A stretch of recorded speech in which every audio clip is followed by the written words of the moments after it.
작년에 펄벅의 데이지가 많은 분들의 가슴에 잔상을 남겼는데요. 데이지는 아들들과 분열된 일가라는 두 편의 후속작이 있습니다. 일부 본편에 비하면 2, 3부는 다소 덜 알려져 있지만 연작이어서 별개의 작품이라는 느낌은 거의 나지 않습니다. 데이지를 읽으신 분들은 펄벅이 중국 농촌의 모습과 사람들의 정서를 묘사하는 데 있어 중국인도 이보다 더 잘 그려낼 수 없었을 것이라는 점에서 놀라셨을 겁니다. 중국에서 어린 시절을 보낸 미국 작가 펄벅이 1931년에 발표했고 노벨상을 수상한 그녀의 대표작으로 왕눈과 그의 자손들을 주인공으로 한 데이지에 이어 각기 개성이 다른 자식들의 행로를 그린 아들들 역시 이 가을의 초입에 독서의 즐거움을 한껏 선사할 것입니다. 앞서 낭독한 데이지와 달리 아들들은 1971년판 정음사책을 낭독했습니다. 그래서 이름을 표기하는 방식이 조금 다르기도 한데요. 왕눈의 첩 레나를 한자어 그대로 번역해 연용으로 읽게 된 점, 왕눈의 장남 왕이가 정음사판으로는 왕따로 표기되어 그대로 녹음했음을 미리 말씀드립니다. 펄벅은 붉은 돼지라는 사부에 해당하는 소설을 집필하다가 병으로 세상을 떠났습니다. 그래서 이 작품은 미완성으로 남게 되었는데요. 이 붉은 돼지는 왕눈의 손자들이 공산화된 중국에서 겪는 이야기를 다룰 예정이었다고 합니다. 이제 데이지 2부작 아들들 낭독을 시작하겠습니다.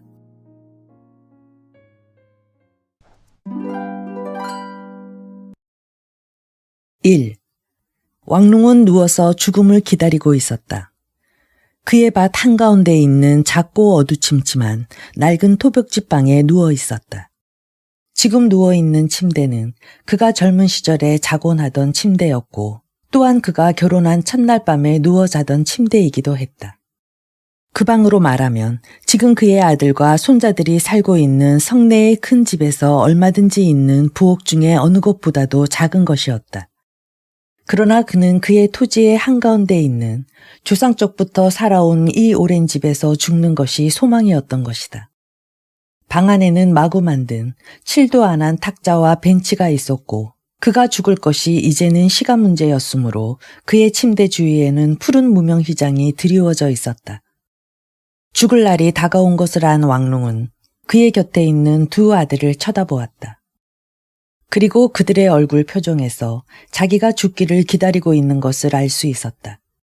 그들은 그를 위하여 의사를 성내에서 데려왔다. 의사는 침도 놓고 한약도 지어주고 오랫동안 왕눈의 맥을 짚어보고 또 혓바닥도 들여다보았다.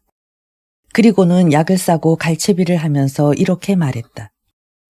아무튼 나이가 나이니까. 자기 수명보다 더 오래 살 수 있는 사람은 없는 게 되나서. 왕눈은 자기가 숨을 거둘 때까지 이 토벽집에 와 있기로 한 두 아들이 속삭이는 소리를 들었다. 그들은 그가 깊이 잠들어 있는 줄 아는 모양이었으나 그는 듣고 있었다. 그들은 엄숙한 어조로 말을 주고받았다. 남쪽에 가 있는 아우에게 알려야 하지 않겠나? 장남이 말하자 둘째가 대답했다. 알려야죠. 곧 알립시다. 아우가 그 장군을 따라다니며 어디를 헤매이고 있는지 알아내려면 시간이 걸릴 테니까요. 이 말을 들은 왕눈은 그들이 자기의 장례 지낼 준비를 하고 있음을 알았다. 침대 옆에는 죽은 사람의 마음을 격려해주기 위해 아들들이 사다 놓은 관이 있었다. 그것은 쇠같이 굵고 큰 나무로 만든 것으로 조그마한 방 안에 하도 자리를 많이 잡았으므로 방에 출입하는 사람은 그 사이를 간신히 돌아서 지나는 형편이었다. 그 값은 은전 600냥에 가까웠다. 그러나 이 관을 사는데 쓰는 비용에 대해서는 돈을 벌 줄만 알고 좀채로 내놓지 않는 둘째 아들도 군소리를 하지 않았다. 실상 아들들은 그 돈은 아깝게 생각하지 않았다. 왜냐하면 그들의 늙은 아버지가 돌아가게 될 좋은 관을 바라보고는 대단히 큰 위안을 느끼고 있었기 때문이다. 그는 팔을 뻗을 수 있을 것 같이 느껴질 때마다 몇 번이라도 그 힘없는 누런 손을 뻗어 검은 오치를 하여 번쩍거리는 관을 어루만지는 것이었다. 그 관 속에는 관이 또 하나 있었다. 노란 비단같이 곱게 짜인 쪽관은 몸과 영혼이 한데 붙어 있는 것처럼 겉관과 빈틈없이 밀착되어 있었다. 그것은 어떤 사람이라도 만족시킬 만한 좋은 널이었다. 그러나 이 모든 것에도 불구하고 왕룽은 그의 아버지가 죽을 때와 같이 숨을 거두진 않았다. 그의 영혼은 이미 10번이나 저승길로 발을 내어 디디었던 것이 사실이었다. 그럴 때마다 아직도 힘이 많이 남은 그의 늙은 몸은 그 영혼에게 저버림을 당하는 것에 항거했었다. 이렇게 영혼과 육체의 투쟁이 시작되었을 때 그는 그것을 의식하고 무서운 공포에 쌓이는 것이었다. 그는 원래가 정신보다 육체가 강했다. 그리고 일생 동안 완강하고 혈기왕성한 사람으로서 살아왔다. 지금 그의 영혼이 쉽사리 육체에서 떠나지 못하는 것도 그 까닭이었다. 영혼이 살며시 떠나려고 하는 것을 느끼게 되면 그는 두려워했고 그럴 때마다 그는 목신소리로 숨가쁘게 어린애처럼 소리내어 우는 것이었다. 밤이나 낮이나 그의 곁을 떠나지 않고 줄곧 앉아있는 그의 젊은 첩 이화는 그가 그렇게 울 때마다 그녀의 젊은 손을 내밀어 왕룽의 늙은 손을 어루만지며 그를 위로해 주었다. 그리고 두 아들도 그의 곁에 와서 그들이 그를 위하여 장례식을 성대히 치르겠다는 이야기를 했고 그들의 계획을 되풀이해서 말함으로써 역시 그를 위로해 주었다. 비단 옷을 입은 장남은 그의 유달리 뚱뚱한 몸을 구부리고 다 죽어가는 피골이 상접한 늙은 아버지 귀에 입을 대고 큰 소리로 말했다. 아버지 장례식 행렬은 어찌나 긴지 오리는 넉넉할 겁니다. 우리들은 모두 고굴하고 아버지의 부인네들은 물론 울고 아들들과 손자놈들도 모두 삼배로 만든 상복을 입고 마을 사람들과 소작인들이 통틀어 참례할 것입니다. 화가가 그린 아버지의 초상을 넣은 훈교가 앞장서서 가고 그 다음에 아버지의 상녀가 따를 텐데 말씀이죠. 그 속에 든 크고 썩 좋은 널 속에 아버지는 우리가 준비해둔 훌륭한 수의를 입고 임금처럼 누워 계실 겁니다. 그리고 붉은빛 황금빛으로 술을 넣은 천을 빌려서 아버지 널에 덮어가지고 성내 사람들이 모두 볼 수 있도록 성내 큰 거리를 지나렵니다. 몸이 비둔한 그는 큰 소리로 이렇게 말하느라고 몹시 힘들었는지 시근거렸고 얼굴이 붉어졌다. 그렇게 숨을 돌리기 위하여 허리를 쭉 펴고 일어섰을 때 둘째 아들이 형의 말을 받아서 계속하는 것이었다. 그는 조그마한 체격에 노르스름한 얼굴을 하고 있었고 약삭빠른 사나이였다. 그는 코먹은 가느다란 소리로 말했다. 그리고 중도 여럿이 와서 독경을 해서 아버지 혼을 극락으로 인도할 겁니다. 그리고 울긋불긋한 옷을 입은 소리꾼들도 부르고 아버지가 저승에서 쓰일 물건을 나를 홍복과 황복을 입은 인부들도 여러 부탁해 두었지요. 그리고 종이와 갈대로 집 모양을 2개 만들어 성내집 대청에 놔두었는데 하나는 이 집, 또 하나는 성내집을 본뜬 것이고 그 안에 종들과 가구와 가마, 말, 그 밖에 무엇이든 아버지에게 소용될 것은 빠짐없이 종이로 만들어 가득히 넣어두었습니다. 모두 정말 솜씨 있게 만들었고 색도 갖가지라서 아버지 산소 앞에서 불살라 아버지를 따라 보내면 저승에서도 아버지처럼 훌륭한 것을 가진 사람은 없을 겁니다. 그리고 그것들은 하나도 빠뜨리지 않고 장례식 행렬에 가지고 다니며 모두들에게 보여줄 작정이에요. 그래 우리는 다만 장례식 날 날씨가 좋기만을 축원하고 있습니다. 이런 말을 듣고 왕룽은 기분이 매우 좋아서 숨가쁜 목소리로 중얼거렸다. 성내 사람들이 모두 모일 테지. 그렇습니다. 성내 사람들이 모두 모입니다. 장남이 큰 소리로 대답하고 부드럽고 핏기 없는 커다란 손을 둘러 보이며 말을 이었다. 길거리 양쪽에는 구경꾼들이 꽉 찰 것입니다. 황부자가 한창 부귀영화를 누리던 때 이래로 이만큼 큰 장례식은 없었을 테니까 말이죠. 왕룽은 만족스러운 듯이 응얼거렸다. 마음이 흐뭇해서 다시금 죽음의 공포를 잊고 어느 사이에 또 가벼운 잠이 들었다. 그러나 이 같은 위로도 언제까지나 계속할 수는 없었다. 그의 병세가 위급해진 지 6째 되던 날 새벽에 마침내 그는 운명하게 되었다. 두 아들들은 어렸을 때 이 토벽집을 떠난 이래로 이렇게 비좁은 집에서의 옹색한 생활에 익숙하지 않았기 때문에 그들 아버지의 운명의 시간을 기다리는 것이 여간 지리하지 않았다. 그래서 그들은 옛날에 그들의 아버지가 젊은 연영을 첫째 첩으로 맞아들이기 위해 지은 뒤치에 들어가 자기로 했다. 그들은 아버지에게 급변이 있거든 알려달라고 이화에게 당부하고 그 뒷째 방에서 같이 쉬었다. 일찍이 왕릉이 호사스러운 침대라고 생각하면서 열정적인 사랑을 한 그 침대에 누웠으면서도 장남은 그 침대가 몸에 배기고 또 낡아빠져서 찌걱거리는 것이 불쾌했다. 또 봄날인데도 방이 너무 어둡고 답답하다고 투덜거렸다. 그러나 눕기가 무섭게 그는 깊이 잠들어 버렸다. 그리고 드르렁드르렁 코를 골았다. 둘째는 대나무로 만든 긴 의자 위에 누워 고양이처럼 새근새근 가벼운 잠을 자고 있었다. 그러나 이화만은 한잠도 이루지 않았다. 그녀는 여느 때와 같이 고요히 긴 밤을 그대로 새우고 있었다. 노인의 침대 곁에 놓여있는 대나무 의자는 키가 낮아서 거기에 앉은 이화의 얼굴은 왕릉의 얼굴 바로 위에 있었다. 그리고 그 부드러운 손으로 왕릉의 빼빼 마른 손을 감싸고 있었다. 나이로 치면 이화는 왕릉의 딸나이밖에 되지 않았다. 그러나 보기에는 그렇게 젊지 않았다. 끝내 참고 있던 그녀의 얼굴의 표정은 이상하게 보였고 더할 나위 없이 침착한 참을성을 가진 그 거동도 젊은 여인답지 않았다. 이화는 자기에게 매우 친절히 대해주었고 자기에게는 아버지 이상이었던 노인 곁에 앉아서 눈물을 흘리지 않았다. 그리고 이미 죽은 사람처럼 고요히 깊은 잠을 든 왕릉의 얼굴을 끝없이 지키고 있는 것이었다. 먼동이 트기 전에 아직도 오밤중에 왕릉은 갑자기 눈을 떴다. 그는 자신의 영혼이 이미 그의 육체에서 떠난 것처럼 힘이 하나도 없었다. 눈동자를 움직이니 거기에는 이화가 앉아있는 것이 보인다. 그는 몸에 힘이 하도 없어서 두려운 생각이 나기 시작했다. 그래서 그는 이화를 불렀다. 숨이 목에 걸려서 들락말락한 소리가 이빨 사이로 새어나왔다. 이화야, 이게 죽는 거냐? 이화는 그가 공포에 떨고 있는 것을 보고 평소와 다름없이 침착하게 큰 소리로 대답했다. 천만에요. 영감님은 지금 점점 병세가 나아지고 있어요. 돌아가시다니 무슨 말씀이세요? 그럴까? 정말? 왕릉은 이화의 태연한 목소리에 안심되어 이렇게 속삭였다.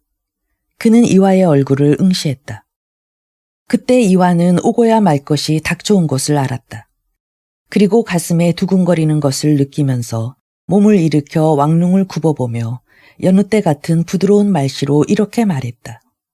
제가 언제 영감님께 거짓말을 했어요. 지금 제가 쥐고 있는 영감님의 손은 이렇게 따스하고 힘이 있어요. 영감님 병세는 점점 차도가 있어요.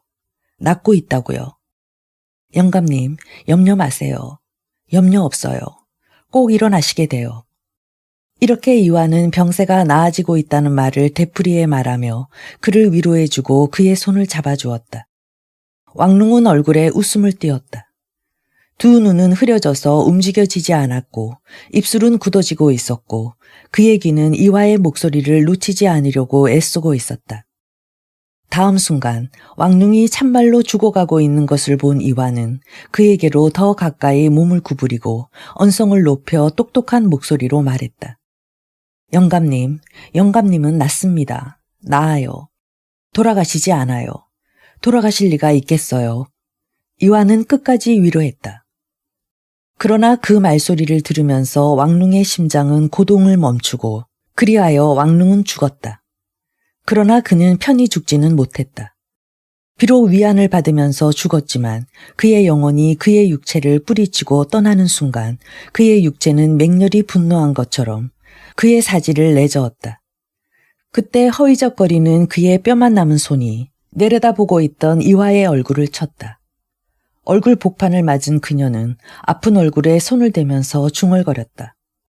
영감님이 저를 때린 것은 이번이 평생 처음이에요. 그러나 왕릉에게서 아무런 대답도 없었다. 가만히 들여다보니 옆으로 누운 그는 숨을 한 번 크게 쉬었다. 그 숨이 새어나온 다음 순간 고요해졌다. 이화는 왕릉의 팔다리와 몸의 자세를 고치고 이불을 바로 덮어주었다.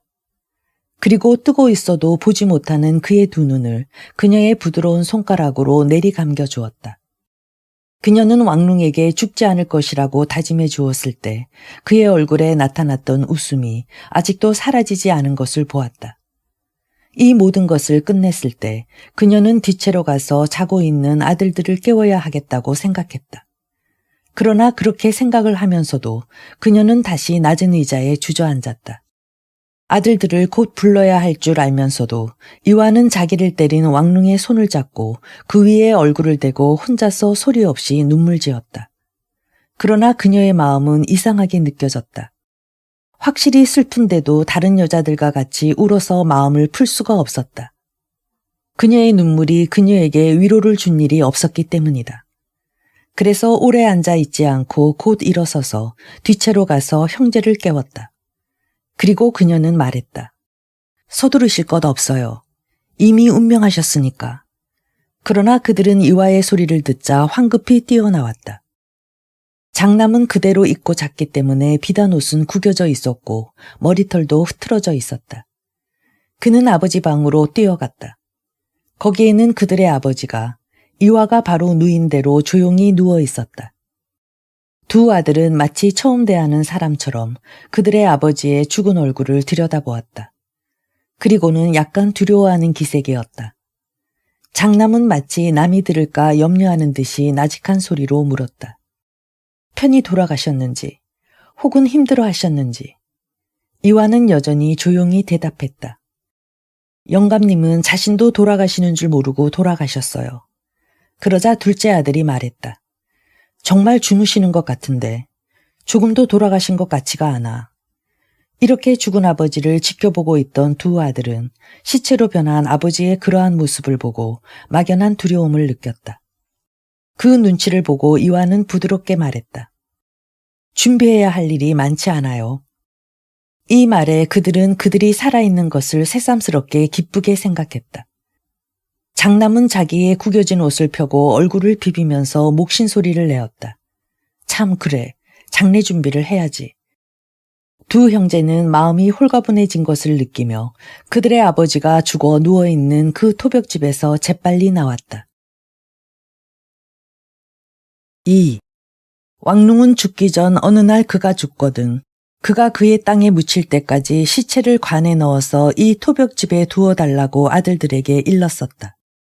그러나 장례의 준비를 시작한 아들들은 성례집에서 이 밭 가운데 있는 토벽집까지 오고 가고 하는 것이 대단히 불편하게 느껴졌다. 더구나 장례식 날까지 49일이나 지나야 하는 것이다. 이미 아버지는 죽었으니 아버지가 생전에 한 말을 복종할 수 없다는 것이 그들의 생각이었다. 사실 그것은 여러모로 불편했다. 성내의 절에서 독경하러 온 중들은 길이 멀다고 투덜거렸고 왕릉의 시체를 싣고 명주로 만든 수의를 입히고 입관시키고 관을 봉하고 한 일꾼들도 길이 멀다고 품값을 갑절이나 요구했다. 그것은 둘째 아들 왕어를 깜짝 놀라게 한 거액이었다. 두 아들은 관을 사이에 두고 서로 쳐다보았다. 그리고 이미 죽은 노인은 말할 수 없으리라는 똑같은 생각을 하였다. 그래서 그들은 소작인들을 불러서 그 관을 성내 집에 그의 아버지가 생전에 거처하던 방으로 옮기게 했다. 이완은 반대하였으나 두 아들은 들으려 하지 않았다. 더 말해야 소용없을 것으로 생각한 이완은 조용히 말했다. 나하고 천치하고는 다시는 성한 집에 안 가려 했었어요. 하지만 영감님을 그리로 모신다고 하니 우리도 따라가죠. 이화는 왕릉의 장녀인 천치를 데리고 관 뒤를 따랐다. 이 천치 딸은 이미 시집갈 나이건만 여전히 바보였고 어린애나 다름없었다. 그래서 따뜻한 봄날에 햇볕을 쬐면서 가는 것이 퍽이나 즐거워서 노상 웃었다. 이리하여 이화는 왕릉의 생전에 그와 같이 살던 집으로 되돌아갔다. 그 처소로 말하면 오래전에 어느 날 큰 집에서 정막을 느낀 왕릉이 그 나이에 용소둠치는 혈기를 억제하기 어려워 젊은 이화를 끌어들인 바로 그것이었다. 그러나 그 처소는 지금은 조용했다. 그리고 이 집은 상가가 되었으므로 그 큰 집의 문마다 붙어있던 다복을 축원하는 붉은 종이 조각들은 전부 뜯어졌고 큰 길 앞으로 난 대문에는 상중이라는 표시의 백지가 붙여졌다. 이화는 왕릉의 관 곁을 떠나지 않았다. 밤에도 그 곁에서 잤다.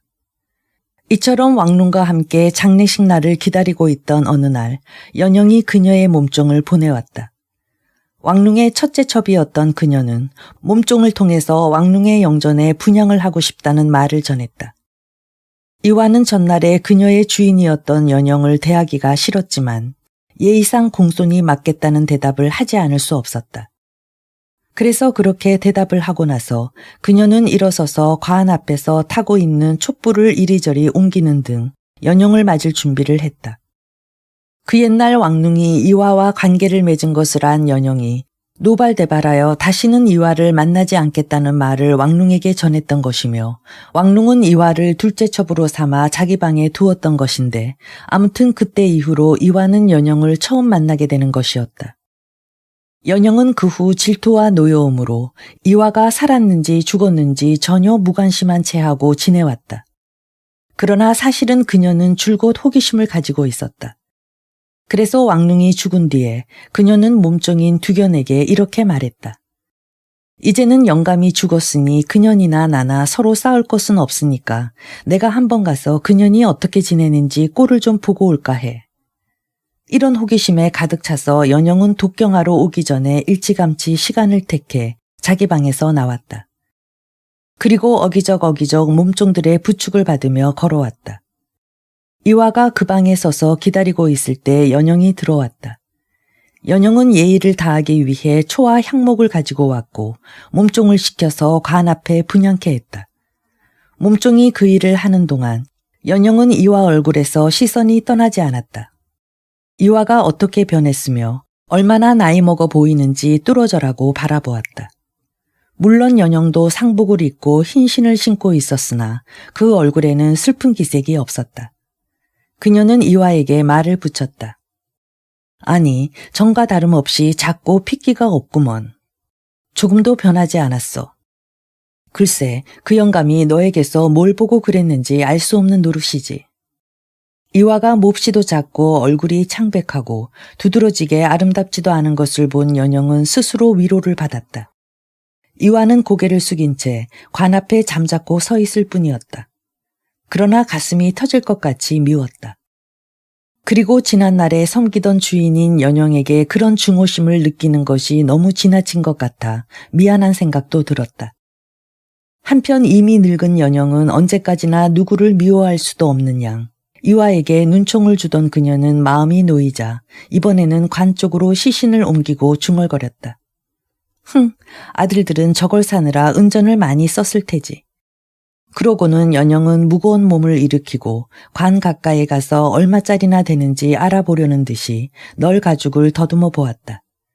그러나 이화는 자기가 이렇게까지 정성을 들여서 보살피는 관에 그렇게 거칠게 손을 대는 것을 참을 수 없었다.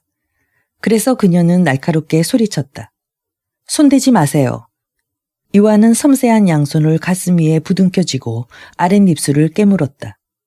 그것을 본 연영은 웃으면서 되받아 넘겼다. 뭐라고? 너는 아직도 영감을 그렇게 소중히 생각하고 있냐? 연영은 이화에게 상대가 안 된다는 듯이 멸시하는 눈총을 주면서 소리내어 웃었다. 그러고는 관 앞에 촛불이 너울거리는 것만 바라보고 있다가 그것도 지리했던지 잠시 후에 방에서 나가버렸다. 그러나 아직도 호기심만은 있었기 때문에 뜰의 앞뒤를 살펴보다가 양지 쪽에 앉아있는 천치가 눈에 띄었다. 그것을 본 그녀는 소리를 질렀다. 아니, 저것이 여태 살아있었던가. 그 말을 들은 이화는 불이 나게 천치 곁에 가 섰다. 연영에 대한 중호심으로 가슴이 막혀 거의 참을 수 없을 정도였다. 그래서 연영이 가버린 뒤에 이화는 곧 헝겊을 하나 구해가지고 관으로 가서 연영이 손을 대었던 자리를 몇 번이고 닦았다. 그리고 천치에게 과자를 주었다. 천치는 뜻밖에도 생긴 과자를 보고 뛸 듯이 좋아하며 먹었다. 이화는 그것을 서글프게 바라보다가 한숨을 짓고 말했다. 나를 종으로 여기지 않고 늘 친절히 대해주시던 영감이 주신 오직 하나의 선물이 너뿐인 것을. 그러나 천치는 그저 과자만 먹고 있었다. 그녀는 말도 할 줄 모르고 또 말을 해도 알아듣지도 못했다. 이렇게 이화는 장례식 날만 기다렸다. 날은 고요히 흘러가고 있었다. 상주들도 부득이한 일이 없는 한에는 앞에 가까이 오지 않았기 때문에 중들이 와서 경을 읽을 때 외에는 집안은 조용했다. 이 큰 집안에 살고 있는 사람들은 모두 죽은 사람의 시체에 깃들이는 7 귀신을 두려워하고 있었다. 더구나 왕눈은 생전에 몸이 튼튼하고 혈기가 강한 사람이었으므로 그 7 귀신이 좀채로 그의 시체에서 떠나지 않을 것으로 생각되어 더욱 불안했다. 이 큰 집안에는 여태까지 없던 이상한 소리가 들리는 것 같이 생각되었고 또 여종들은 밤에 자고 있을 때 난데없이 서늘한 바람이 불어와 머리카락을 흐트러뜨리기도 하고 잡아뜯는 것 같기도 하다고 짓거렸다. 또 창살문에서 이상한 달가닥 소리가 나는 것을 들었다든가 부엌에서 일하는 요리꾼이 들었던 남비가 무엇에 낚아채인 듯이 떨어졌다든가 혹은 여종이 식탁으로 들고 가던 쟁반이 저절로 손에서 떨어졌다든가 등등의 이야기를 짓거리는 것이었다.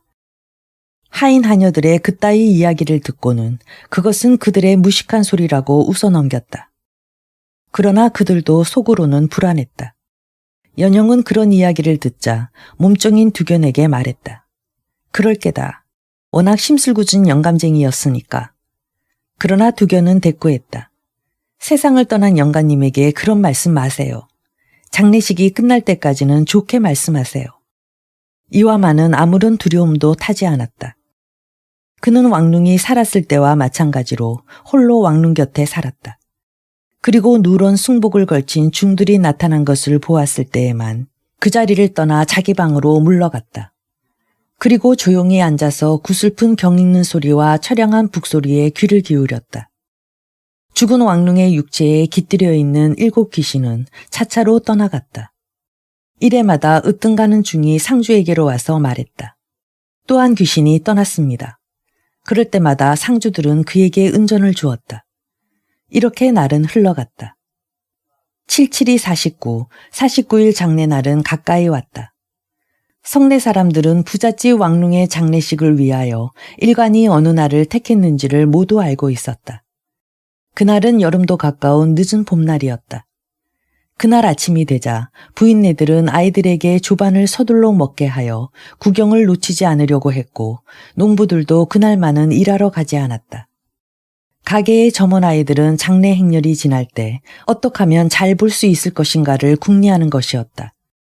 이 지방 사람들은 모두 왕눈의 이름을 알고 있었고 일찍이 그가 그들과 같은 보잘것없는 한낱 농민이었지만 그가 그 후 어찌어찌하여 부자가 되어 굉장한 저택을 가지고 그 아들들에게 막대한 재산을 남겨주었다든가 하는 사실을 알고 있었기 때문이다. 가난한 사람들은 자기네와 같이 가난한 사람도 성공하여 부자로서 죽을 수 있다는 사실을 생각하고 은밀한 희망을 안고 그 장례를 보고 싶어 했다. 또 부자들은 왕눈이 그 아들들에게 막대한 재산을 남긴 것을 알고 있었기 때문에 위대한 고인에게 경의를 표하기 위해서도 그 장례를 보고 싶었던 것이다. 그러나 그날 왕눈의 집안은 혼잡하고 소란하기 짝이 없었다. 그렇게 성대한 장례식을 질서 있게 하는 것은 쉬운 일이 아니었다. 장남 왕따는 그가 할 일이 너무 많아서 어쩔 줄을 몰랐다. 지금은 그가 가장이니만큼 하나에서 10까지 그가 감독하지 않으면 안 되었다. 몇백 명이나 되는 장례 행렬의 참례자를 일일이 보살펴야 했고 그의 집에 부녀자와 아이들을 위해서는 가마를 빌어야 했다. 그래서 눈꽃들 새 없이 바빴으나 그래도 모든 사람이 자기한테로 달려와서 지시를 청하니 자기가 갑자기 큰 사람이 된 것 같아서 대견하게 생각되었다. 그 대신 몹시 흥분해서 한여름같이 온몸에 땀이 비오듯 했다. 그럴 때 그의 바쁜 시선이 곁에 선 아들 왕얼에게로 떨어졌다. 왕얼은 하는 일 없이 태평스러워 보였으므로 화를 버럭내며 그에게 소리질렀다. 너는 모든 일을 나한테만 떠맡기고 있지 않아. 자기 처자식이 상복을 갖추어 입었는지 오늘 같은 날에 히히덕거리지나 않나 정신을 차려서 좀 돌보면 어때? 왕얼은 빙글에 비웃는 얼굴로 조용히 대답했다. 형님은 만사를 형님 마음대로 해야 마음이 편하실 텐데 내가 뭘 거둘 수 있겠어요. 저나 제 처가 어떤 일을 한댔자 형님이나 형수 마음에 들지 않을 테니까요. 그리고 우리는 무엇보다도 형님 편의 마음에 들기를 바라는 거죠. 이와 같이 왕눈의 두 아들은 그들의 아버지 장례식 날에도 다투었다. 그러나 그들이 다투는 이유의 하나는 장례식 날이 되어도 셋째인 왕산이 돌아오지 않는 데 대하여 둘이가 다 마음이 산란해 있었기 때문이다. 그들은 서로 그 책임을 밀고 있었다. 왕따는 왕얼이 그렇게 멀리 보내는 심부름꾼에게 노자를 충분히 주지 않았기 때문에 이렇게 늦는다고 했고, 또 왕얼은 왕얼대로 왕따가 그 심부름꾼의 출발을 하루 이틀 지체시켰기 때문이라고 탓하였다. 이날 그 큰 집에서 고요한 마음을 가진 사람은 이화뿐이었다. 그녀는 삼배로 만든 상복을 입고 앉아 있었는데 그녀는 죽은 왕릉에게 연영 다음으로 가장 가까운 만큼 그런 상복을 입고 있었다. 그리고 조용히 왕릉의 간 곁에 앉아서 기다리고 있었다. 이화는 일찍이 차리고서 천치에게도 상복을 입혔다. 그러나 그 천치는 무슨 용문인지 모르고 노상 희죽희죽 웃기만 했고 그녀에게 입혀준 상복이 이상스러운지 자꾸만 벗어 팽개치려고 했다. 그래서 이화는 과자를 주기도 하고 놀이개로 붉은 천조각을 쥐어주기도 하며 달래었다. 한편 연영으로 말하면 오늘처럼 떠드는 날이 없다. 그녀는 산더미처럼 몸집이 굵기 때문에 이전에 타던 가마는 작아서 탈 수가 없었다. 그래서 다른 가마들을 가져왔으나 어느 것이나 작았다. 그럴 때마다 그녀는 어째서 요새 가마는 작으냐고 야단치며 울면서 큰 가마가 없어서 부자인 자기 남편이 죽은 장례식에 참례하지 못하지나 않을까 두려워서 미친 사람 모양으로 넋두리를 했다. 그리고 천치가 상복을 버젓이 차려입고 있는 것을 보더니 그녀는 맞상제 왕따에게 트집을 잡았다. 아니, 저것도 따라가게 하려는 건가?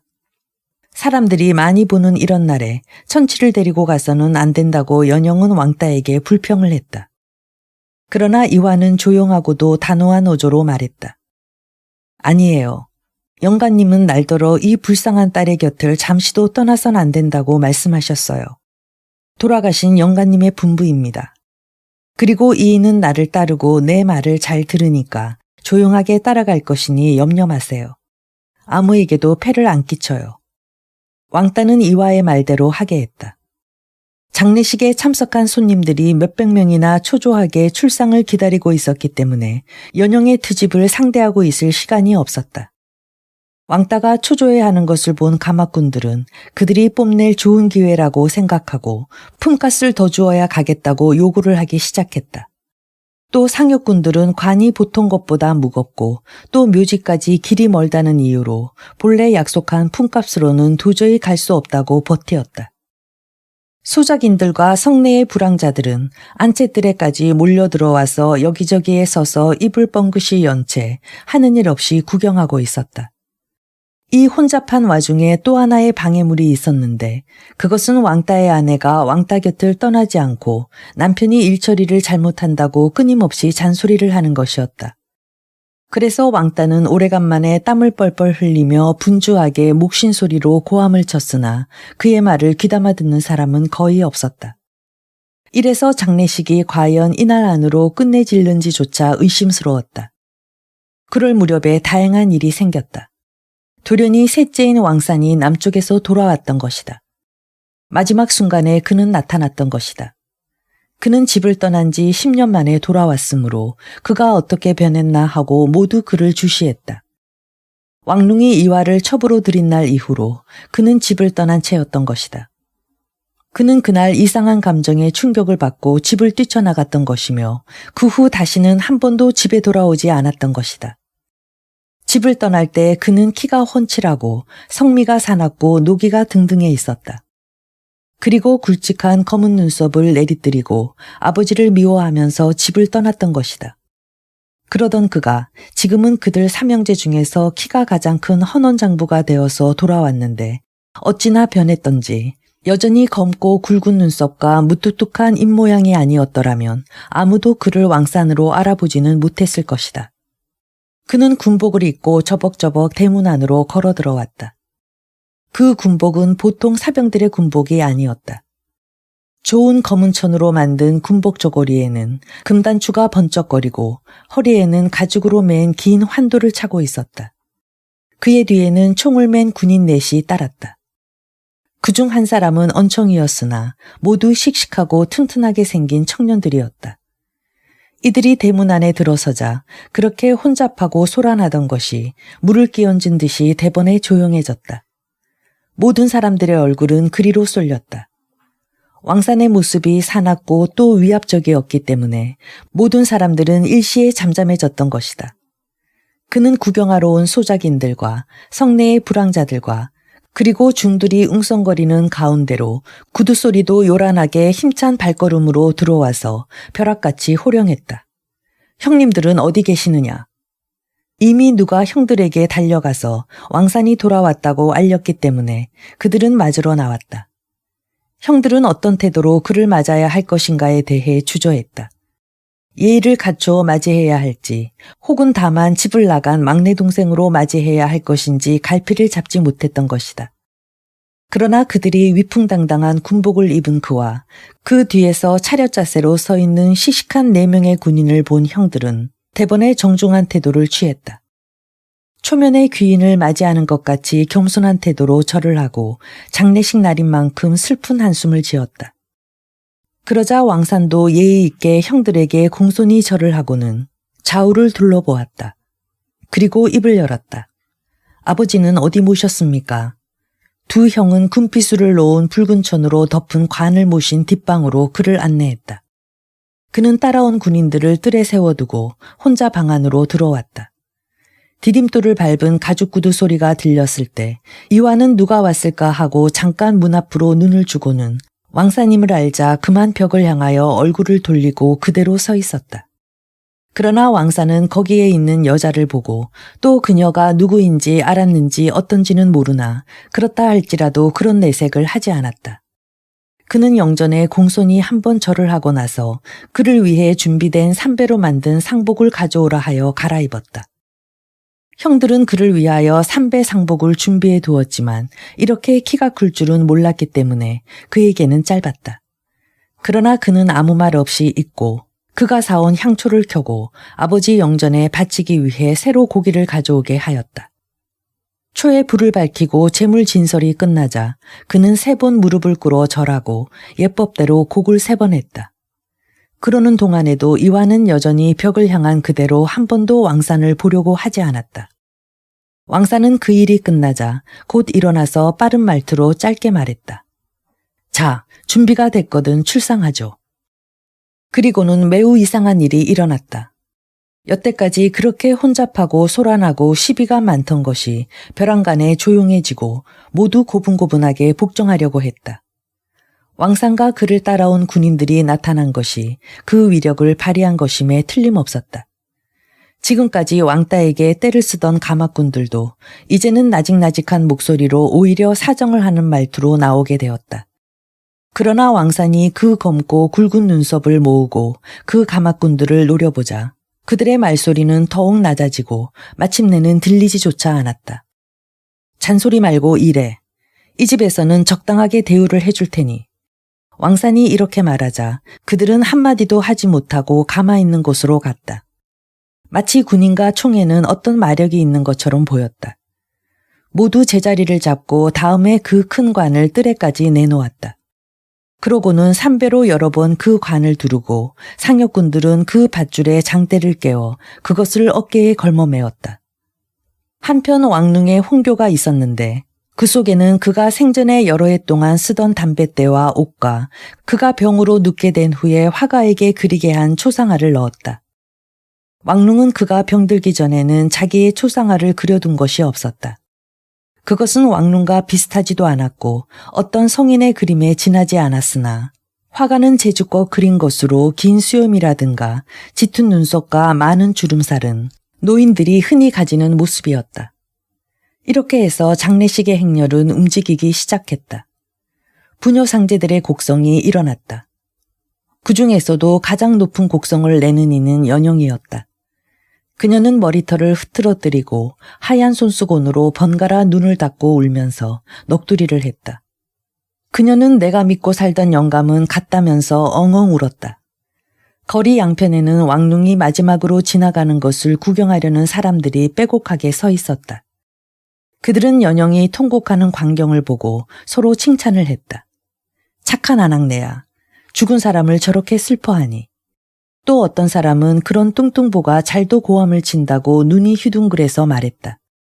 저렇게 뚱뚱하도록 먹일 수 있었으니 왕릉이란 사람은 과연 부자였던 것이 틀림없군. 그들은 이렇게 왕릉이 부자였음을 부러워했다. 왕릉의 며느리들은 그녀들의 성질에 따라 울었다.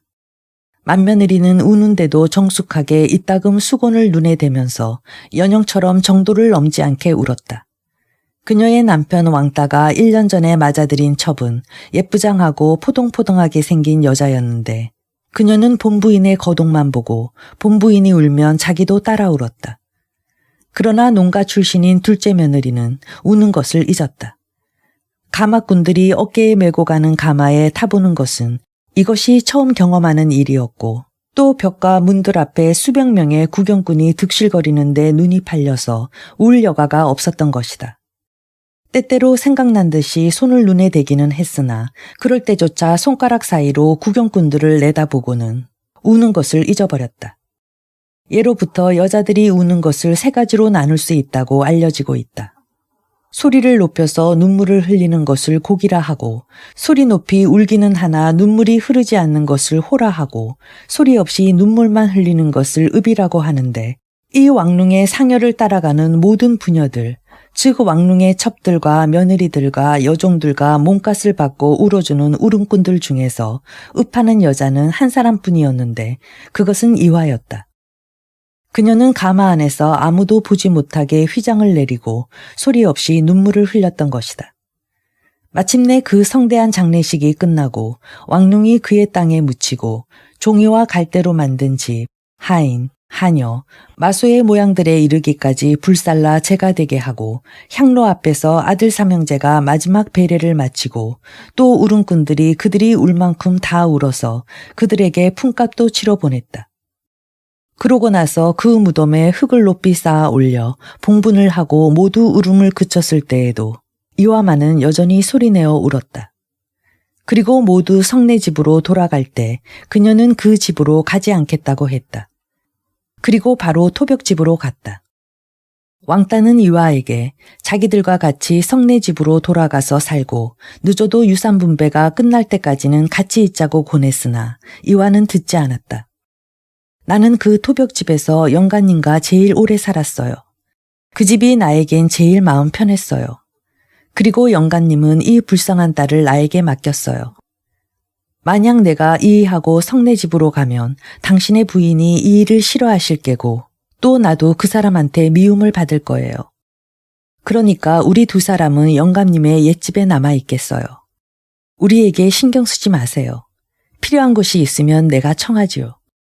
그러나 우리는 조금밖에 필요하지 않고 전에부터 살고 있는 늙은 소작인 양주와 그 집에서 같이 살면 모든 것이 안전해요.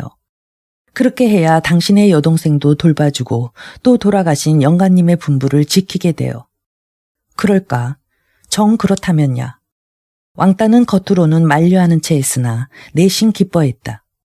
아닌 게 아니라 그의 아내는 천치시누이를 한사코 싫어했고 그런 것은 집안에 어른거려서는 안 되며 어린애를 낳는 부인네들이 있는 집제 안뜰에는 얼씬도 해서는 안 된다고 뽀르퉁해져서 말했던 것이다. 또 그의 아버지가 죽었으니 연영이 이화에게 더 가혹하게 대할 것은 짐작하기 어렵지 않았다. 그래서 왕따는 이화에게 그녀 마음대로 하게 하였다. 그리하여 이화는 천치의 손을 잡고 그녀가 늙은 왕릉을 섬기던 토벽집으로 갔다. 그녀는 거기서 천치의 시중을 들면서 살았고 그 집에서 나가는 일이라고는 왕릉의 무덤을 찾는 일뿐이었다. 실상 왕릉의 무덤을 자주 찾는 사람은 이화뿐이었다. 연영은 남편을 여인 가부의 도리상 성묘하지 않으면 안 될 때에만 찾아가는 것이었다. 그리고 그녀는 많은 사람들의 눈에 띄일 때를 택하여 무덤으로 갔다. 죽은 남편에게 예의를 지키는 부인처럼 보이기 위해서였다. 그러나 이화는 남모르게 자주 갔다. 가슴이 답답하고 외로움을 참기 어려울 때면 그녀는 무덤을 찾아갔다. 그리고 그녀는 사람들이 그 근방에 없을 때에 한해서 갔다. 때로는 사람들이 모두 자기 집에서 잘 때를 택해서 갔고 또 때로는 사람들이 모두 자기네 농사일에 바쁠 때를 틈타서 갔다. 그리고 을에 천치를 데리고 갔다. 그러나 이화는 왕릉의 무덤에서 소리내어 우는 일은 없었다. 다만 이마를 머리에 대고 있을 뿐이었다.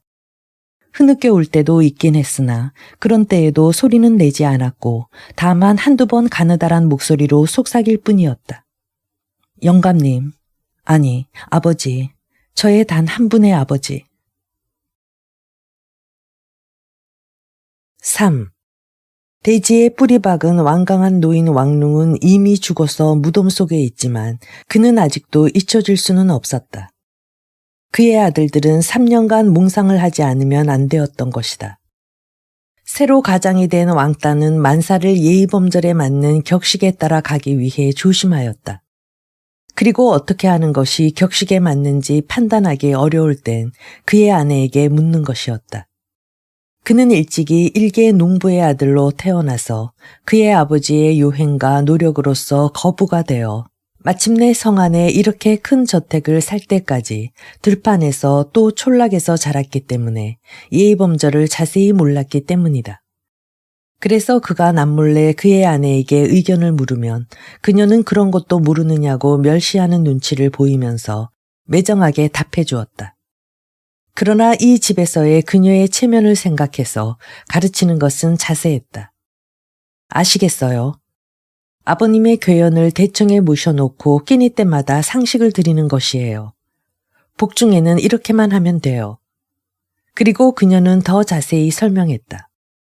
왕따는 그 말을 명심해서 듣고 나와서는 집안 사람들 앞에서는 무엇이든지 본래부터 자기가 잘 알고 있었던 것처럼 호령을 하고 지시하였다.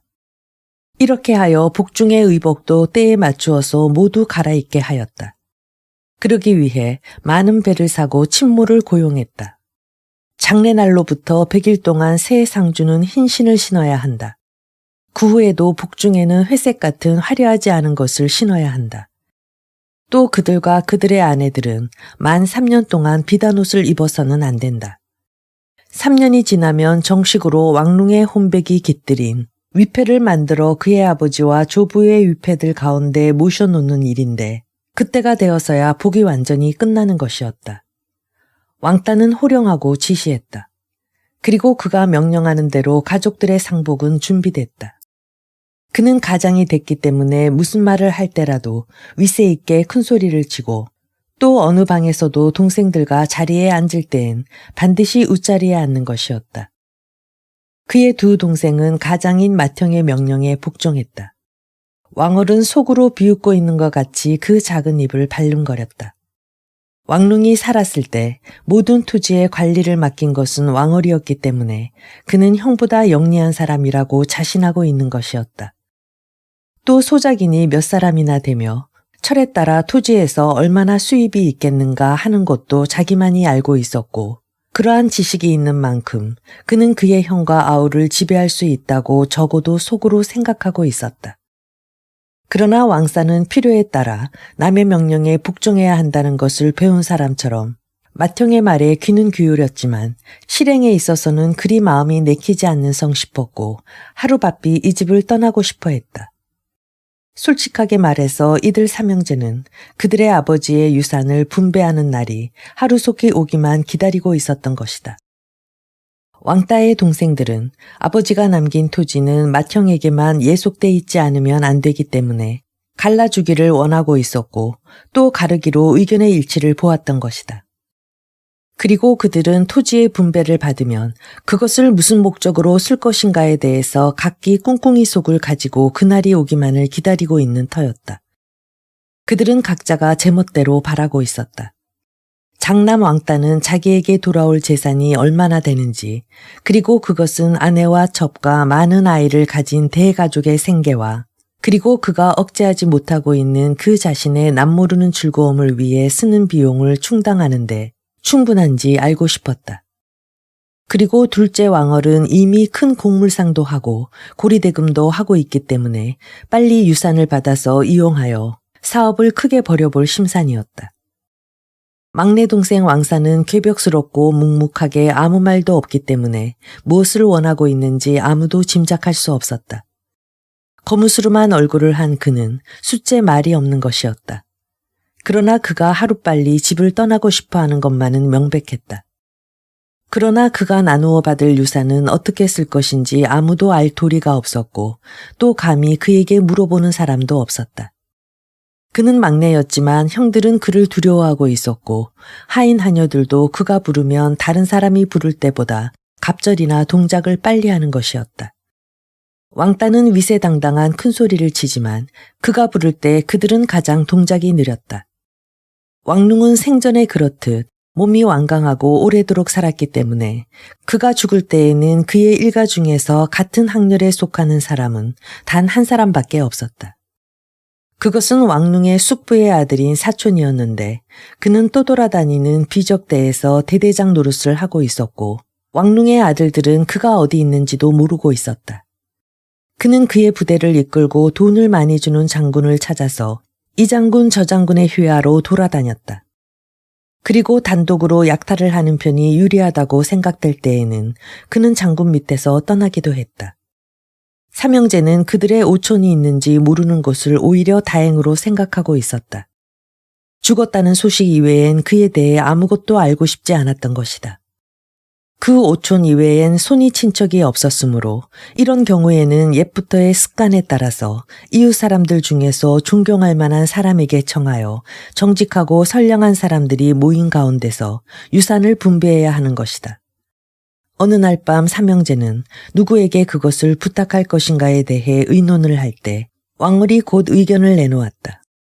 형님, 곡물가게에 류생원이 제일 적당할까 합니다.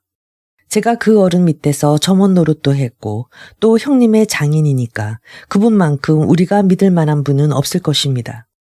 그분이 정직하다는 것은 모두가 잘 알고 있고 또 부자이니까 자기 욕심도 내지 않을 것이니 그 어른께 부탁해서 유산 분배를 해달라고 합시다. 이 말을 들은 왕따는 그 생각을 자기가 먼저 하지 못한 것이 내심 불쾌했다. 그래서 대단히 무거운 어조로 대답했다. 너같이 입이 빨라서는 못 써. 나도 내 장인 영감께 부탁하는 것이 좋을까 하고 말하려고 하던 참이었다. 그러나 누가 먼저 말했든 말이 나왔으니 그렇게 하기로 하고 장인에게 부탁하기로 하지. 어쨌든 나도 그 생각은 했어. 너는 입이 가벼워서 동생이라는 처지를 생각지 않고 생각나는 대로 말을 해버리면 안 돼. 이렇게 아우를 꾸짖고 왕따는 두두룩한 입술을 삐죽이며 실룩거렸다. 왕어른 입을 다물고 곧 외면을 하고 막내에게 물었다. 너는 어떻게 생각하니? 왕사는 꿈꾸고 있는 것 같이 앉아 있다가 귀찮은 듯이 대답했다. 저는 아무렇게 해도 좋아요. 어떻게 하든 아무튼 빨리만 해주세요. 왕따는 금세라도 처리할 것 같이 자리에서 일어났다. 사실인즉 그는 최근에 와서는 무슨 일을 급히 하려고 하면 반드시 마음이 산란해졌다. 빨리 걸으려고만 해도 수족이 말을 잘 듣지 않았다. 그러나 마침내 이야기는 결정되었다. 류생원은 평소에 왕릉을 슬기로운 사람으로 존경해왔기 때문에 그들의 부탁을 쾌히 승낙했다. 또 그 형제들은 그 증인으로 신분이 높은 이웃 사람들을 불렀고 또 성내에서 돈 많고 명사라고 하는 사람들을 초청했다. 그리하여 그들은 약속한 날이 오자 왕부잣집 대청에 모이고 자기 신분에 따른 상하의 자리를 정했다. 그러고 나서 류생원이 분배할 토지와 현금의 재산 목록을 내놓으라고 청했을 때 왕얼이 일어서서 세세한 조목을 쓴 서류를 왕따에게 넘겨주었고 왕따는 그것을 류생원에게 주었다.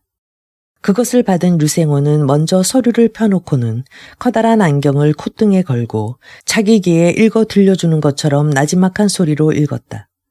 모두들 그가 다 읽을 때까지 조용히 기다렸다. 다 읽고 난 류생원은 이번엔 소리를 높여 다시 읽기 시작했다. 대청에 모인 사람들에게 대지주 왕릉이 남긴 토지가 얼마나 많았는가 하는 것을 알리기 위해서였다. 도합해서 800정보가 넘는 것이었는데 이렇게 많은 토지가 한 집의 소유였다는 것은 이 지방에서 들은 적이 거의 없었다. 그 옛날 황부잣집 영화가 절정에 달했을 때 이래로 오늘날까지 이렇게 큰 대지주는 실제로 없었던 것이다.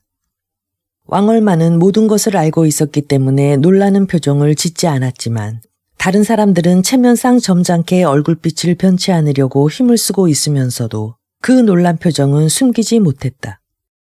다만 왕사는 그의 마음은 딴 곳에 있는 듯이 태연히 앉아 있었으며 이 일이 빨리 처리되어 그의 마음을 두고 있는 곳으로 어서 떠나고 싶어 했다. 이 토지 외에 왕룽은 두 채의 집을 남겼다.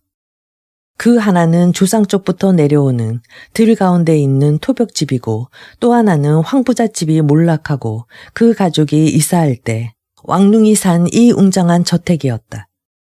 이 토지와 가오 외에 여기저기 빌려준 돈이라든가 곡물시장에 넣어둔 자금, 그리고 괴짝에 넣어둔 돈, 숨겨둔 돈을 모두 합하면 토지값의 반가량이나 되는 거액이 되었다.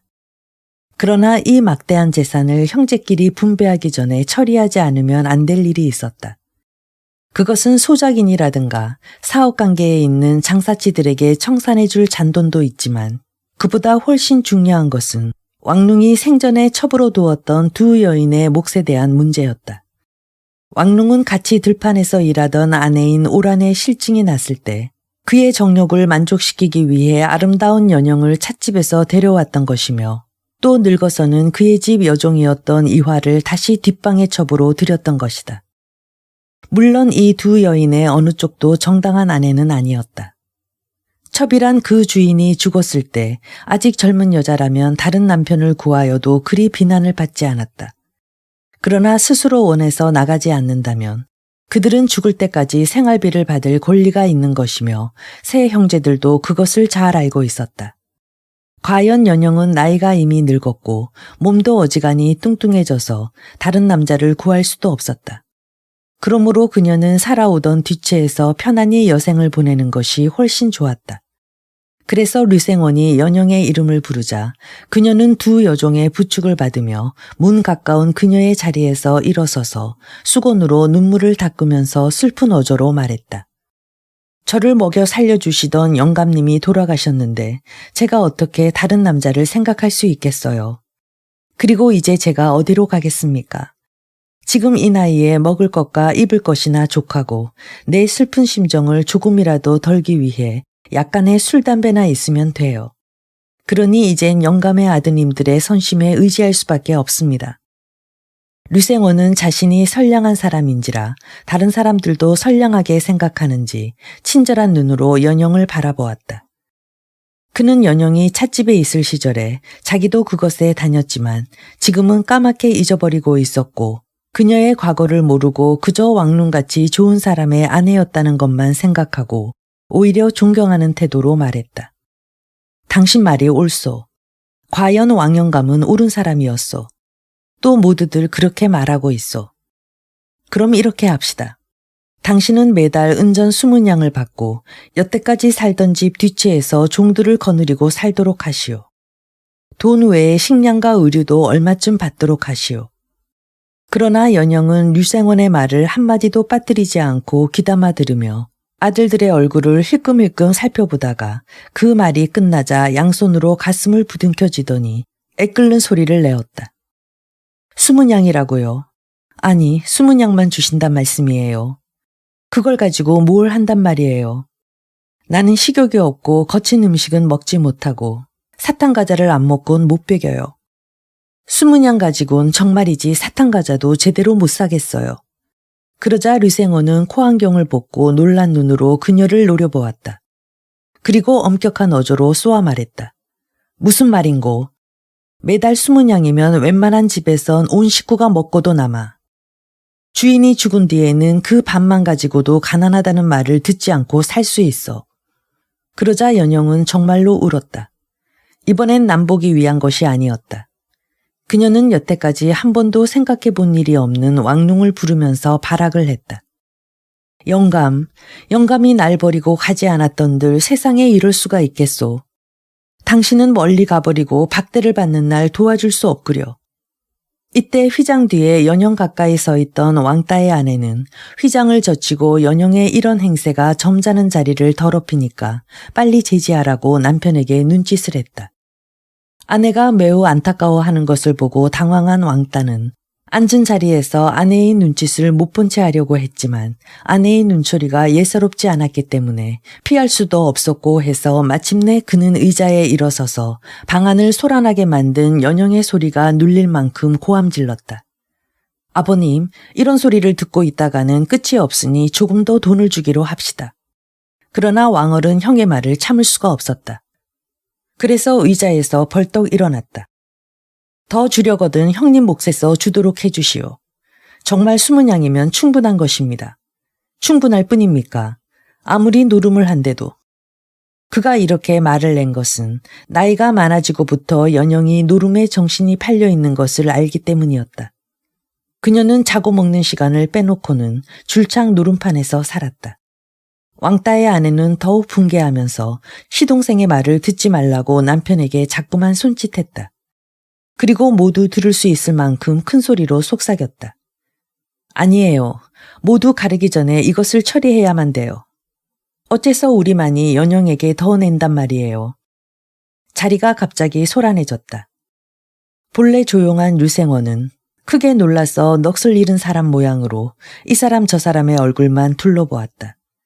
그리고 연영은 잠시도 더 발악을 그치지 않았다. 그래서 그 자리에 모인 사람들은 당황하고 어찌할 줄을 몰랐다. 그리고 이 소란은 끝날 것 같지 않았다. 그럴 때 잠자코 있던 왕산이 성을 벌컥 내며 자리를 차고 일어나 타일을 깐 마루를 가죽 구둣발로 구르면서 소리 질렀다. 내가 내지요. 몇 푼 안 되는 돈을 가지고들 무엇란 말이오. 이따위 소리는 듣기 싫소. 대번에 조용해졌다. 그것이 가장 좋은 해결책이었다. 왕따의 아내는 말했다. 그게 좋을 겁니다. 막내 시동생은 아직 독신이라 우리들 같이 아이들 걱정을 하지 않아도 되니까. 왕얼은 빙그레 웃었다. 그리고 어깨를 약간 으쓱하고 그것도 좋겠지. 자기 재산을 우습게 여기는 어리석은 인간이 있은들 내 알 바 아니거든. 하고 혼자 생각하듯이 다시 한번 빙그레 웃었다. 가장 기뻐한 사람은 유생원 영감이었다. 그는 만족한 듯이 한숨을 내쉬고 호주머니에서 수건을 꺼내 얼굴을 닦았다. 그는 고요한 생활만을 해왔고 연영 같은 여자는 대해본 적이 없었기 때문이다. 연영으로 말하면 더 발악을 하고 싶었으나 왕산의 거동이 사나웠기 때문에 그만 수그러졌다. 그래서 갑자기 입을 다물고 자리에 앉았다. 그녀는 잠시 입을 실룩거리고 슬퍼하는 것처럼 보이려고 했으나 곧 그럴 생각을 잊어버리고 본래와 같이 태연히 좌우의 사람들을 둘러보았다. 그러고는 여종이 내민 쟁반에 호박씨를 집어 까기 시작했다. 비록 나이는 많아도 그녀는 든든하고 흰 이빨을 가지고 있었다. 그녀는 마음을 풀었던 것이다. 이리하여 연영의 몫은 결정되었다. 이어서 류생원은 좌우를 둘러보면서 다시 입을 열었다. 또 한 작은 이는 어디 있는가? 여기에 이름이 씌어 있는데. 그것은 이화였다. 여태까지 그들은 이화에 대해서 아무 생각조차 없었던 것인데 이렇게 말이 났어야 새삼스럽게 대청안을 둘러보기도 하고 요정들을 시켜 안채로 찾아보게 했다. 그러나 이화는 어디에도 보이지 않았다. 그때 비로소 왕따는 그녀를 부르러 보내지 않았던 것이 생각났다. 그래서 급히 사람을 보내서 이화를 데려오라고 했으나 그녀가 올 때까지는 1시간이나 기다려야 했다. 그들은 차도 마시고 뜰에 나가서 거닐기도 했다. 마침내 이화는 요종 한 사람과 함께 대청 문간까지 왔다. 그러나 많은 남자들이 모여있는 것을 본 그녀는 발을 주춤했다. 그리고 왕산의 얼굴을 보자 그만 밖으로 나와버렸다. 류생원은 부득이 그 자신이 뜰로 나가서 이화 곁으로 갔다. 그는 친절한 눈으로 보았으나 그녀를 놀라지 않게 하기 위해 정면으로 대하지는 않았다. 류생원은 이화가 아직도 얼마나 젊은가를 알았다. 아직 젊게 피어있는 여자로서 흰 살결이 극히 고왔다. 그래서 그는 말했다. 자네는 아직 젊으니 이 집에서 일생을 보내지 않아도 아무도 탓하지 않을 거야. 그래, 상당한 돈을 줄 것이니 그것을 가지고 친정으로 가서 다시 결혼을 하든지 그렇지 않으면 좋을 대로 하는 것이 어떨꼬. 이런 것을 전혀 예기치 않았던 이화는 자기가 어디로 쫓겨나게 된 것으로 오해하고 발발 떨면서 가는 목소리로 말했다. 아니에요. 저는 친정이 없어요. 돌아가신 영가님이 제게 맡겨주신 천치밖에 아무도 없어요. 그리고 우리는 갈 데가 없어요. 저희들은 언제까지나 성박집에서 살 수 있을 거라 생각했어요. 저희들은 조금밖에 먹지 않아요. 이제 영가님도 돌아가셨으니 저는 앞으로 평생 비단 옷을 입지 않겠어요. 무명 오시면 좋게요. 그리고 서방님들에게 걱정은 끼쳐드리지 않겠어요. 류생원 영감은 대청으로 돌아가서 의아한 듯이 왕따에게 물었다. 이화가 말하는 천칠한 누구냐? 왕따는 잠깐 주저하다가 대답했다. 불쌍한 아이인데 저희들의 여동생입니다. 어렸을 때부터 정신의 발육이 시원치 않았어요. 어떤 집에서는 그런 아이는 굶기든지 괴롭히든지 해서 빨리 죽게 해버리는 것인데 저희 부모님은 그렇게 하지 않으셨기 때문에 여태까지 살아있지요. 그리고 아버지가 이화에게 그 애의 뒤를 잘 돌봐주라고 유언을 하셨으니까 만약에 다른 데로 갈 의사가 없다면 매달 얼마쯤 돈을 주어서 마음대로 하도록 합시다. 이화는 아주 온순한 여자라 아무에게도 걱정을 끼치지 않는다는 것은 정말이니까요. 이 말을 엿들은 연영은 불쑥 참견했다. 그렇지만 저 사람에게는 돈을 많이 줄 필요가 없어요.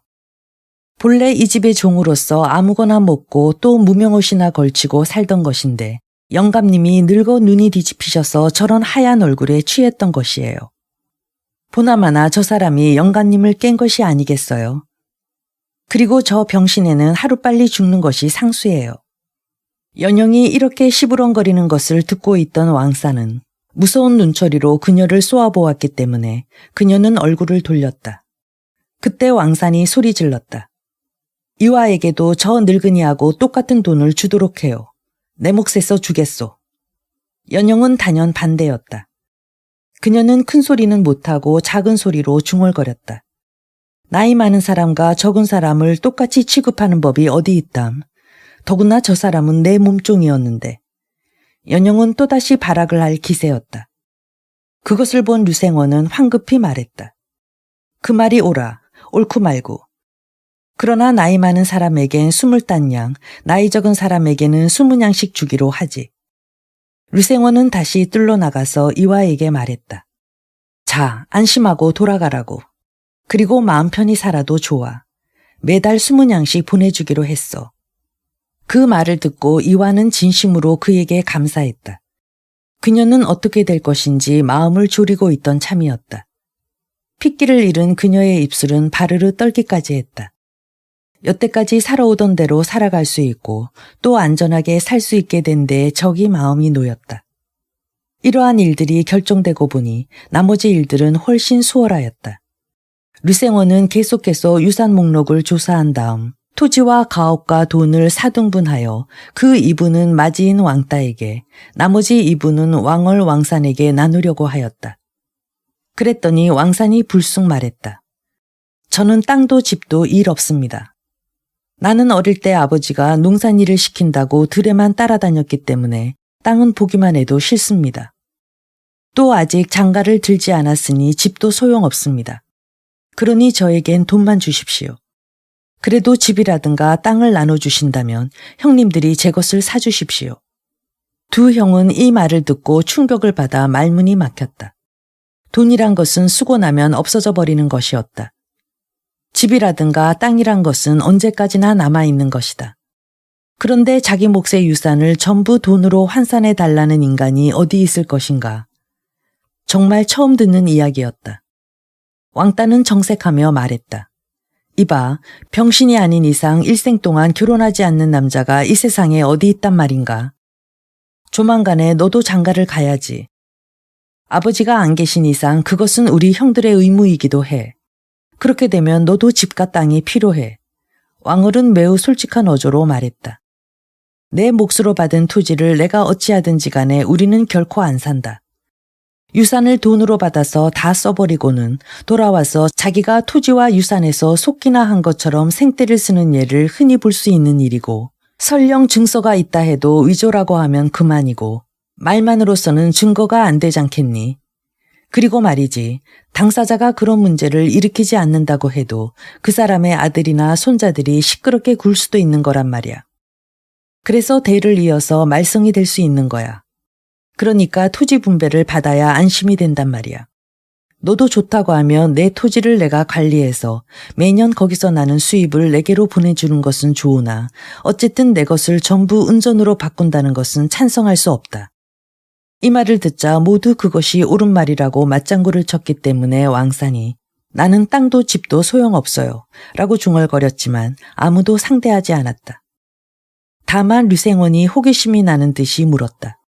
그렇게 많은 돈을 무엇에 쓰려는 건가? 왕사는 거친 목소리로 대답했다. 쓸 데가 있어서 그럽니다. 그러나 아무도 그의 말뜻을 알 사람은 없었다. 그러는 동안 류생원은 토지와 돈의 분배액을 정하고 만약에 왕산이 기어이 이 성내의 저택의 일부를 가질 것을 원치 않는다면 성 밖에 있는 토벽집이라도 부여받는 것이 좋을 것이라고 권했다. 그것은 밭의 흙을 파서 약간의 노력을 들여 만든 별로 가치가 없는 것이었다. 그러나 그 대신에 류생원은 형들에게 왕산의 혼인 비용을 저축해두라고 명령했다. 아버지가 죽었으니만큼 그것은 형들의 의무이기도 하다고 말했다. 왕산은 묵묵히 듣고 앉아 있었다. 그리고 마침내 그렇게 결정이 되자 모든 분배는 법률에 따라서 공평하게 분배가 되었다. 그래서 왕릉의 아들들은 류생원과 여러 손님들을 위해 성대한 잔치를 베풀었다. 그러나 3년상이 아직 끝나지 않았으므로 아들들은 즐겁게 놀지도 않았고 비단 옷도 입지 않았다. 이리하여 왕릉의 일생에 심혈을 바친 땅은 세 아들에게 분배되었다. 그 땅은 이제는 그의 것이 아니었다. 그의 소유의 땅이라고는 그가 묻혀있는 무덤뿐이었다. 그러나 사람들의 눈에 뜨이지 않는 손바닥만한 그 땅에서 그의 피와 뼈는 녹아 흘러서 대지의 일부분이 되어 있었다. 그의 아들들은 대지의 표면을 가지고 저희들 마음대로 처리했지만 그는 그 속에 깊이 누운 채 아직도 그 땅을 소유하고 있는 것이었다. 그리고 그 땅만은 아무도 그에게서 뺏을 수 없었다.